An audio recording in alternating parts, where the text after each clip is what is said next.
Welcome to Behind the Wines, a freshly bottled podcast about Australian wine, the wines we love, and the people behind them. My mission is simple.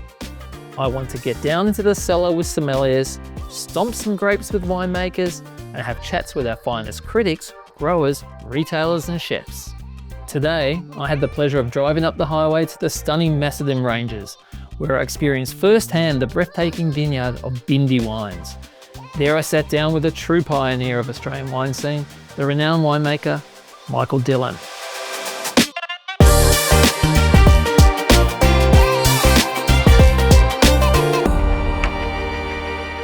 Thank you so much for joining us today, Michael. It's a great pleasure. What's the best thing about being a winemaker? It's a great privilege and pleasure to be a winemaker, to have the possibility to create something delicious to share with other people. So I personally enjoy the whole experience of being creative, having a vision, working with grapes and the landscape to interpret that. But ultimately, the greatest pleasure is getting feedback that people have really enjoyed the wine and it's been something meaningful to them. And it might be the pleasure of the wine taste, or the wine's been cellared for 10 or 20 years. But in particular, I love the way people get pleasure from celebrating with the wine. It becomes part of their family story. So I think for me, that's the leading one. I'm here on this beautiful property. How special is it for you to be able to produce wines on this property that's been in your family for generations? It's amazing for me to even be here today at age 56, continuing on our family presence on this land, in this property, and making wine from grapes that we produce. When I was a kid here growing up, it was a time of sheep farming. There wasn't much money in sheep farming. My parents had businesses in the local township in order to be able to sustain the property in some way. And I grew up wondering how we would ever keep this property together when a lot of the region around us is being fractured by subdivision. We're very close to Melbourne, 45, 50 minutes, you're into Melbourne. So I kind of had that nervousness or worry, or even as a young person looking ahead generations, I thought, gee, how do you do that? And then my dad had the inspiration to plant a vineyard, and I was 20 at the time and studying an economics degree, which I wasn't in love with, but chewed and got through it in the end. But to fall in love with wine and then realize that if we could do it well, we could actually sustain our property and keep it together, maybe for this generation, another generation, who knows, but at least have it as a property that could be held together. And if not for our family, but some other family, even down the track, could hold the place together in a meaningful way and respect all the values of it. Yeah, I find that an amazing thing to be able to do. So it sounds like to me that you never really felt the pressure to become a winemaker. It was sort of a natural evolution being part of the family? Yeah, I had the great fortune of growing up here and the place evolving from a sheep farming property into a vineyard and wine production business. And being 20, I was kind of reasonably formed adult when Dad decided to plant the vineyard. He was 50, I was 20.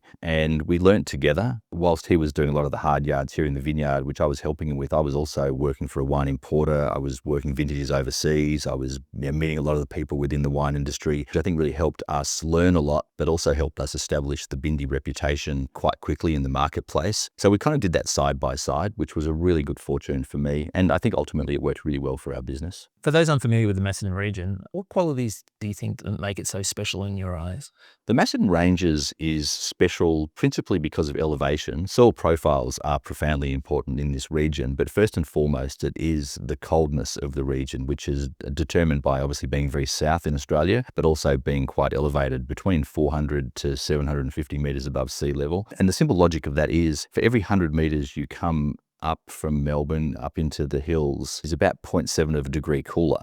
So you get up to 500-600 metres and you're talking about 4 or 5 degrees cooler than Melbourne. That could be daytime maximums, but also nighttime minimums. So it draws the growing season out. So for Chardonnay and Pinot Noir, it really means you push back into mid to late autumn and you're ripening fruit when you've got short days and you've got long nights, you've got cold nights. So you have a lot of retention of acidity and a very slow progress to full ripeness, which creates more delicate flavours and finesse in the wines. And they're sort of things we value really highly today. And in some ways, classically over the years, people have enjoyed those aspects. But I think today people are looking for more finer and finer wine. And this region has that advantage to be able to do that. It's really interesting. Are there any other regions within Australia that are comparable, or is it more comparable to some other regions overseas? I think, well, there's a bit of both in that. There's some areas in Australia that parallels to the Macedon Ranges. And of course, we looked at Tasmania because it's quite south. And whilst in Tasmania, there are warmer parts, which indeed are a little bit warmer than the Macedon Ranges because they don't have the elevation and they're more arid on the eastern side of Tasmania. But certainly parts of North Tasmania are colder and they have that extended growing season like we do. And there are other areas that play into that game a little bit, like the Adelaide Hills. Some of those areas are quite elevated in the Adelaide Hills and they can do really good things with slow ripening and maintaining finesse and fragrance and delicacy in the wines. And even the very southern end of WA, like the Paronga up area around Albany, whilst not being as cool as this area, there's still sort of cold areas down there and southern ocean breezes which give fragrance and finesse, keep the freshness.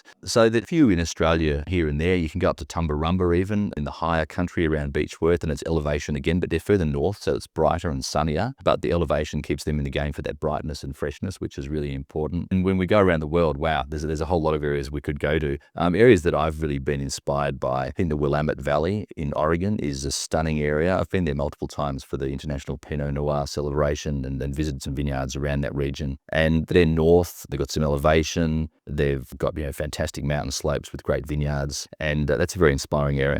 And of course, we have to go to Burgundy to the north where there's just been a whole ton of snow. Pictures are on social media at the moment of vineyards covered in snow. So clearly a very cold area in winter. And in some ways, quite like our area during the growing season, quite volatile where they can have a lot of rain, they can have a lot of humidity, there can be difficulties with fruit set and ripeness and disease pressure in late autumn. So Burgundy, of course, comes into play. And there are some areas in New Zealand that have parallels. I wouldn't say Central Otago does because it's a very dry, arid area, very low rainfall area, but perhaps around Martinborough at the southern end of the North Island, you're getting structures and characteristics that we can relate to. So there's a few around the place. I think my wife's going to be really happy when she listens to this and feel validated because she's always been a very selective Pinot drinker and consumer, and Oregon Pinots are her absolute favourite, especially from that region. So I'll give a shout out to my wife Dana because she should be thinking that she's been on the money for a long time. She has good taste. Oh, clearly. Yeah, no doubt. When I think of Bindi, I think of your Pinot and your Chardonnay, and aware of you making a Shiraz that's sourced from Heathcote wines, and you make a Grenache. But I hear about you endeavouring on a kind of a new project called Dhillon wines. Would you like to tell us a bit about what's happening in that space? Yeah, we were really steadfast and continue to be steadfast here at Bindi, just growing Chardonnay and Pinot, and that's been what built our brand and reputation, and we'll continue to drive that. And it's sort of taken 3 decades to achieve that level of confidence and determination that that's something that we've built and we can perpetuate and fine-tune. About 5 years ago, a couple of growers we work with had some fruit coming on, slightly different to what we were doing previously, which was just the Perrette label of Shiraz from Heathcote, medium-bodied, spicy, savoury Shiraz. And we had the opportunity to work with Grenache in 2020, and I'd drunk a lot of beautiful rosés from the south of France, which have a lot of Grenache in them, and I'd enjoyed some wines from the southern Rhone Valley, which a lot of Grenache is used for. But I'd never thought about the process of making those wines. It had just been a pleasure, a hedonistic pleasure, really, just something to enjoy and quite different to what we do. So it's sort of liberation. And then one of the guys we work with up there had new Grenache planting and said, would you like to use some of the fruit we've got coming up next vintage? And I was like, yeah, I would. That was my instinct to say, yes, I would. I thought, hang on, what am I going to do with it? And then I thought, okay, well, we'll make a Grenache rosé, but I don't want to make just a really sort of either a colourful sweet rosé or a kind of light neutral rosé. I thought it has to have character, but not too much character. It has to be dry, but not too dry. It has to have perfume, but not be sort of simple or candied. So we went about making this Grenache from relatively early-ish picked fruit, so the alcohol wasn't too high, and we put it into old French barrels, and we wild yeast fermented it, and did all those kind of things that we thought would add a bit of character. But ultimately, it was a dry, quite pale Grenache rosé. It was received really well, and it was a lot of fun, and it was something we had to think through. And whilst we don't create wine in the winery, we really take the fruit and transfer it through the process. A little bit like when you do sparkling wine, you still have to think it through and work out where your destination is, which is quite different to our Chardonnay and Pinot here. We just have a simple process of honouring the fruit without trying to direct it too much. The rosé was a bit of fun to sort of play that intellectual game and try and get the outcome, which we felt we'd arrived at reasonably quickly. And then the other aspect was I thought, okay, this Shiraz tastes really good. There's something in here that tasting the fruit, there's this cherries, raspberries, there's kind of pippy tannin. And I thought it'd be nice to honour that fruit in a red wine. And we made this small batch, ostensibly the same way we'd make our Pinot Noir. Quite simple. They're not interventionist, a little bit of sulphur added, that was it. And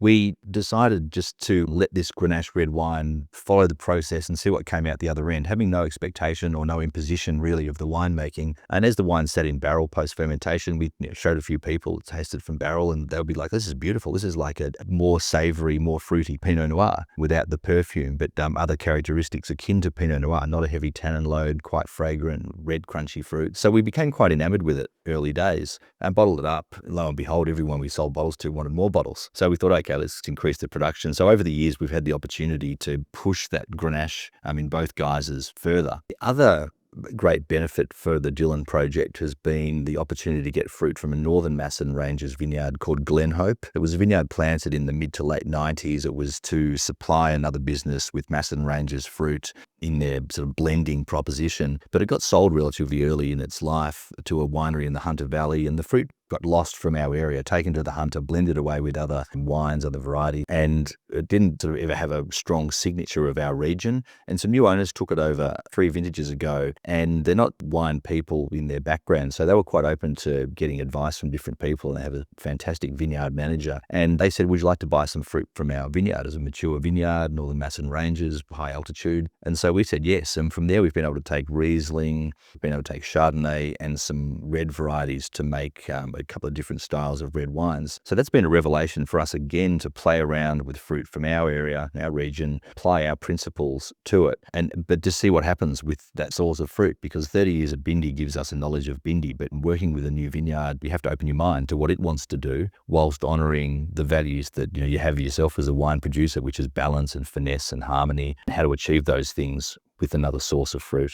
And given, your success with your traditional Bindi wines, I guess having these new wines introductions gives you a bit of professional stimulation, trying new things. Is that kind of what's been happening there? Yeah, it has. It's been a lot of fun. Like I sort of went to lengths to explain how we delved into the Grenache Rosé path. And the Riesling was a bit like that. Like I love Riesling. I've drunk a lot of great Riesling from friends who import fantastic Riesling and, love pursuing knowledge of that and just sheer pleasure of drinking those beautiful wines. But to decide to make one, it's like, oh, wow, you're exposing yourself a fair bit here, because these wines are great. My friends in Australia who make fabulous Riesling, I really admire what they do. And you don't want to be sort of coming along going, oh, we can do as well as you. So it's a level of humility that needs to be applied to that. And my thought always was, okay, let's just follow our process, what creates a wine that appeals to our palate. And I think our palate has affinity to a certain community in the wine world, which enjoys balance. Doesn't want a wine that's excessively fruity, but nor do they want a wine that's excessively savory. We want structure, but we don't want wine that's overly structured. So we try and do that with the Riesling and the Chardonnay, of course, from there, but we make these light red as well. And again,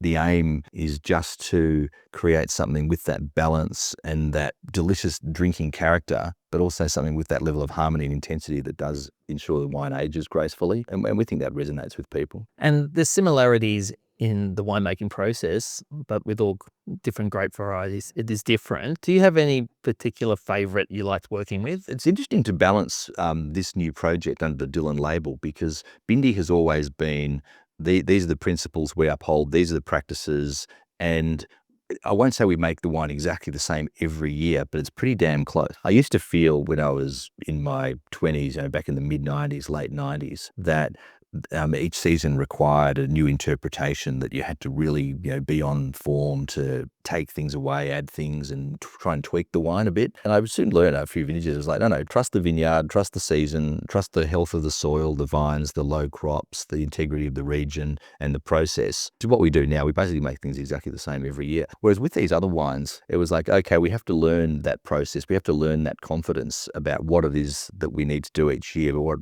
maybe can be changed a little bit, but not too much. And having come from that background, not changing too much, I'm kind of reasonably firm on that we don't want to diversify the wine style too much from one year to the other. We want to give a consistency to people. And I think we're learning that if we get those crop levels right, the picking date in particular right with these growers that we work with, most of the things are all set pretty well. There's a bit of vintage variation, which we quite like, but not too much style variation. So we're probably at liberty to tweak a little bit more there, because, Bindi's like the golden goose that we have to honour, and there's a little bit more room to tweak here. But that said, I don't like to tweak too much. I think if it needs a little adjustment, they need to come off lees early, or they've gone through malolactic faster, we can make adjustments there. But otherwise, I think we try and honour as much as we can that familiar process. So what I'm hearing is you do follow your processes, but there must be some challenges in not producing your own fruit.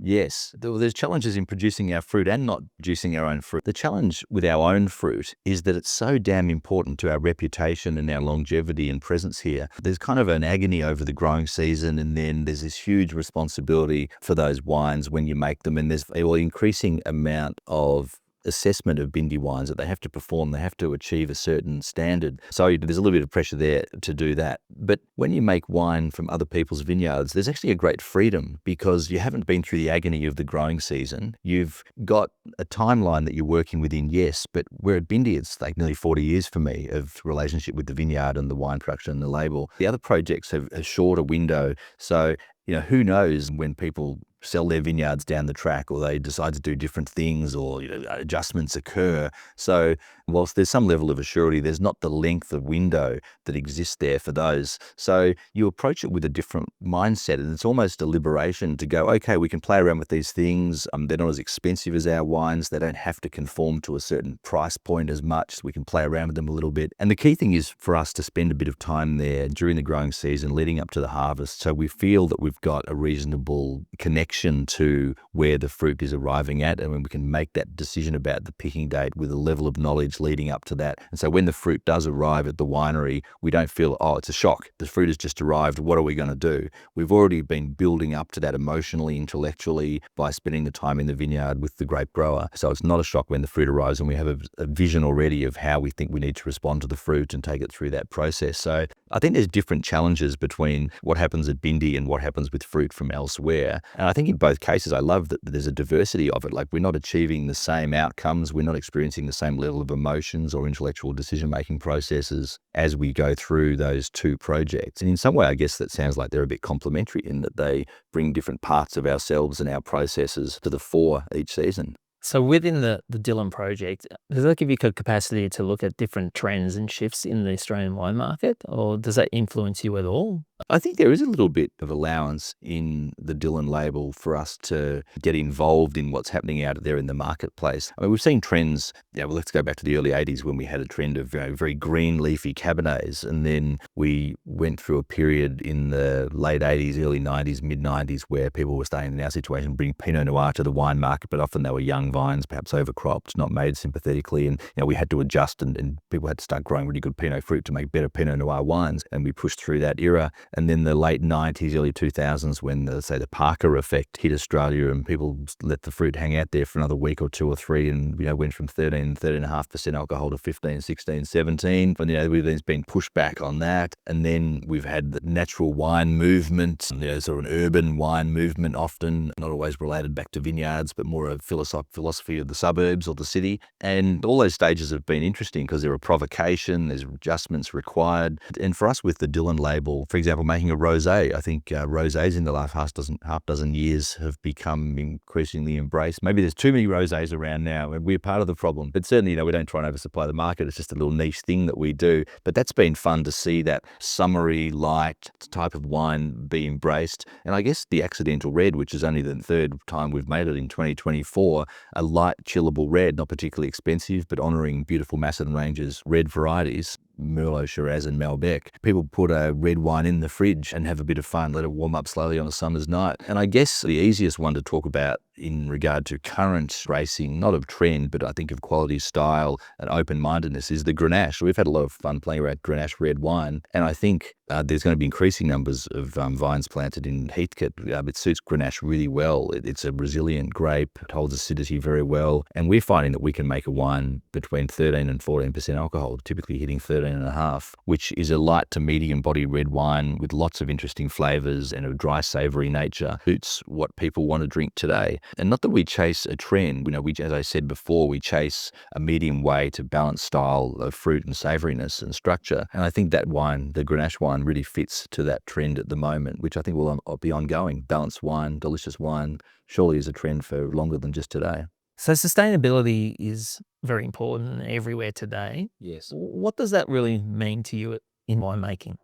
The easiest grab soundbite for sustainability, of course, is to talk about the land and health of the land. But I perceive that we have multiple sustainabilities to pursue here. And the longer I'm involved at Bindi, the more I have time to reflect on this place and its history and its presence, the increasing number of sustainabilities I come to. So let's talk about, first of all, land sustainability, the absence of herbicides here and pesticides and so forth. We compost teas, we aerate the soil. We're looking for soil life and a strong environment for our vines to grow in, which gives a resilient plant, which gives small crops of fruit, which has got a lot of natural nutrients in it, which ferments with wild yeast very easily and so forth. So there's that level of sustainability in the vineyard to have health and healthy wine. But more broadly here, we have 420 acres of property, of which 20 acres is vineyard. So we have a lot of other land to think about what does sustainability mean to us. We have farm forestry, regenerative forestry.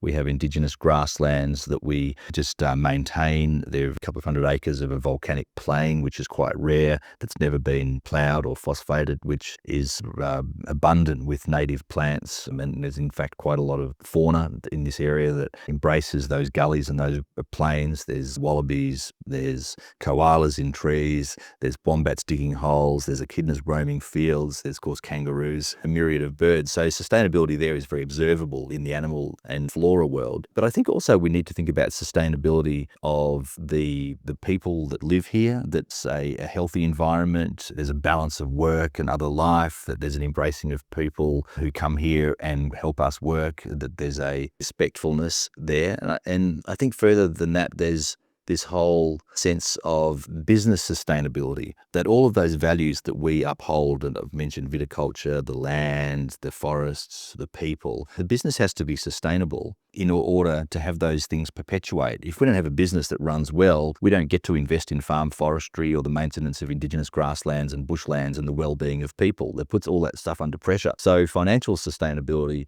is really important. Sometimes you see in vineyards, there'll be a pursuit of an extraordinary vineyard project or an amazing restaurant cellar door project, but it would be funded by off-farm, maybe someone's got a fantastic business or this level of wealth. It's not a project that is sustainable of itself in its own essence. And I think the best ones are the sort of people I really admire, the G. Condas and Mount Marys and the Craig Lees and the Crawford Rivers and these sort of things. I really love their level of sustainability across the people and across the business, as well as the vineyards and the landscape that they work in. So it sounds to me you take a real holistic approach to being a winemaker. I think if you can embrace as many things through viticulture and winemaking and wine marketing and sales, it's very empowering. You can keep exploring what you can honour through your project, and that takes a lot of time. I always say that Bindi's a 50-year project, that we're 36 years in, but until we're 50 years rolling the system for long enough, we won't have proved our case yet. I think we're getting there, but I reckon we've got another 14 years to go to get to that marker where it's sustainable in those decade sense. I think it's easy to be a shooting star or in wine and make a lot of noise in 10 or 15 years, but I think what really proves the case and does with those wineries I've just mentioned and others that we can talk about like Cullens and Mosswood, etc., really takes a long time to prove that you are sustainable. So clearly you're going to be around, I'm hearing, for at least 14 years. What are your hopes for Bindi Wines and the Dhillon Select project and the greater Macedon region for the years after that? My hope for Bindi in the next 20 to 30 years is that my wife and I were around and we get to perpetuate what we're doing and enjoying so much. And that'll sort of change in small ways. We'll plant a few more vines and we'll have another person or two come and work here and help us with that process. And we'll be getting older, right? So we won't be wanting to do all of that work that we do, but certainly to continue to be involved and really active in business, but also on the land here. But ultimately we have no control of where things go.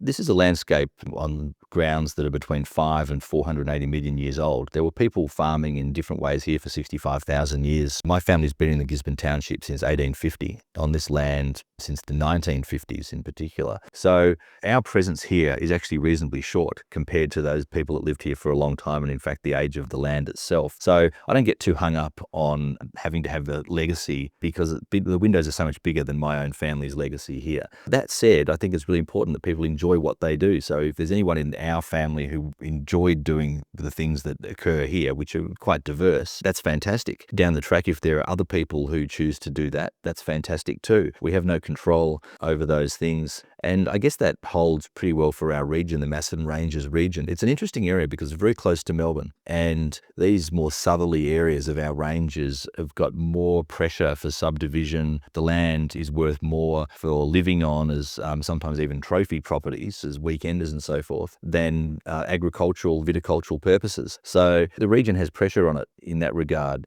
In fact, there's vineyards that were planted 30, 40 years ago, in some cases that have been abandoned or vineyards pulled out and houses put there, and viticulture became a bit too much. The land became too valuable for other purposes, for living, lifestyle. So that's a pressure. But ultimately, our region is in better shape than it's ever been before. There's more young, energetic viticultural winemaking people who engage the market in a really fantastic way. There's vineyards that used to be marginal, used to be cold back in those 80s and 90s that are a little bit warmer with the climate change that we've experienced. So there's vineyards now that are even better in the game for making high quality wine than they were before, and there's people who are able to work with those vineyards in a fantastic way. That's great to hear. Is there any new talent in the region? Is there anyone we should be looking out for? Who's the next bright spark? I really do love observing and getting to participate a little bit every now and again when we catch up for some tastings and so forth. There's a little young brigade of people, and I think Dilworth and Alain is a really interesting label to watch.